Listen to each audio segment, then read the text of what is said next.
Assalamualaikum warahmatullahi wabarakatuh. Perkenalkan, nama saya Inayati Sufariah, kelas 12 IPA 1, absen 15, tugas sejarah kebudayaan Islam. Berikut tokoh-tokoh pada masa penjajahan. Yang pertama, Pangeran Diponegoro, dan yang kedua, Teku Umar. Berikut penjelasannya. Yang pertama, Pangeran Diponegoro.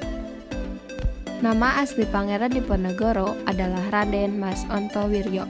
Beliau lahir pada Jumat 11 November 1785. Pangeran Diponegoro adalah anak dari Pangeran Adipati Anom atau Hamengkubuwono III. Perlawanan Pangeran Diponegoro dimulai ketika dia dengan berani mencabut tiang-tiang pancang pembangunan jalan oleh Belanda yang melewati rumah, masjid, dan makam leluhur Pangeran Diponegoro. Pembangunan jalan tersebut dilakukan atas inisiatif Patih Danurejo IV yang menjadi antek Belanda. Belanda yang dibantu Patih Danurejo IV kemudian menyerang ke kediaman Pangeran Diponegoro di Tegarrejo.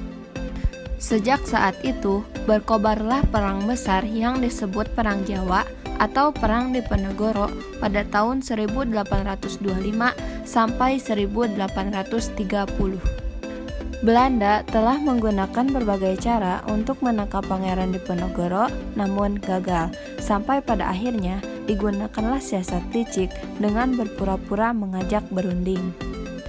Pangeran Diponegoro kemudian dibuang ke Manado dan ditempatkan di Benteng Amsterdam.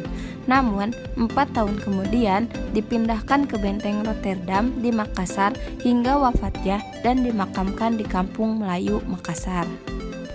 Untuk menghormati jasa-jasa Pangeran Diponegoro, berdasarkan Surat Keputusan Presiden Republik Indonesia Nomor 087 atau TK atau 1973, pemerintah menganugerahkan gelar pahlawan nasional kepadanya. Yang kedua yaitu Teku Umar. Teku Umar dilahirkan di Melabu, Kabupaten Aceh Barat pada tahun 1854. Ayahnya bernama Teku Ahmad Mahmud dan ibunya Jut Mohani. Dari pasangan ini dikaruniai 3 orang anak yang menjadi saudara kandungnya.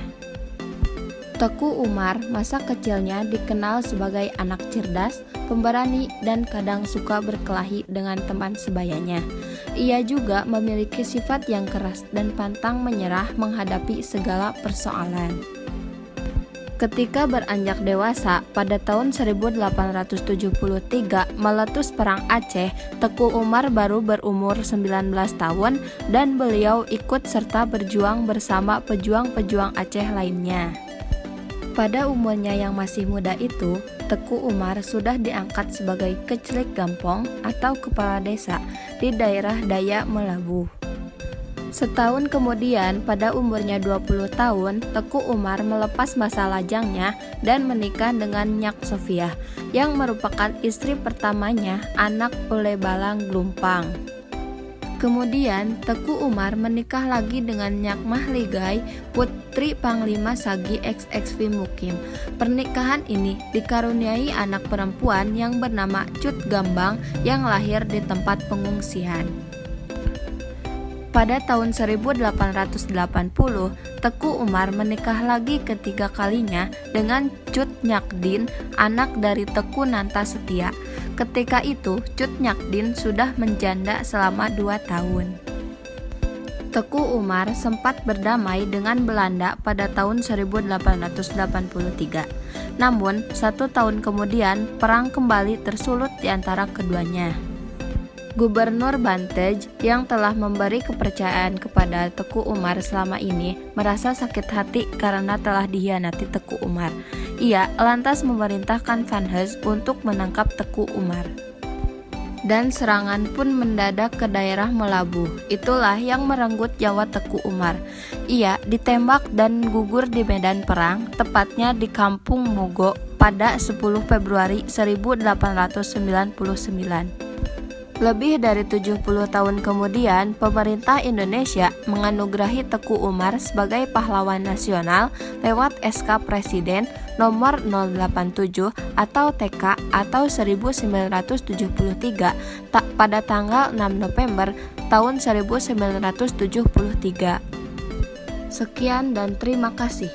Wassalamualaikum warahmatullahi wabarakatuh.